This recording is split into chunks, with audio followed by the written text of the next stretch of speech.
बिस्मिल्लाहिर्रहमानिर्रहीम। अस्सलामु अलैकुम वरहमतुल्लाहि वबरकातुहू।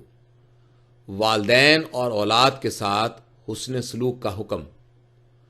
हज़रत मक़दाम बिन माद यकरब रज़ी अल्लाह अन्हु से रवायत है कि रसूलुल्लाह सल्लल्लाहु अलैहि वसल्लम ने फरमाया, अल्लाह ताला तुम्हें अपनी माँओं के साथ हुस्न सलूक का हुक्म फरमाते हैं। 3 बार यही फरमाया। अल्लाह ताला तुम्हें अपने बापों के साथ हुस्न सलूक की ताकीद फरमाते हैं।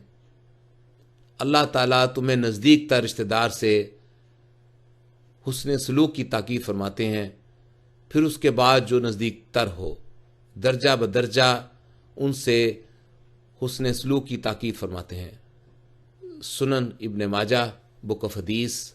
अस्सलामु अलैकुम व रहमतुल्लाहि व बरकातुहू।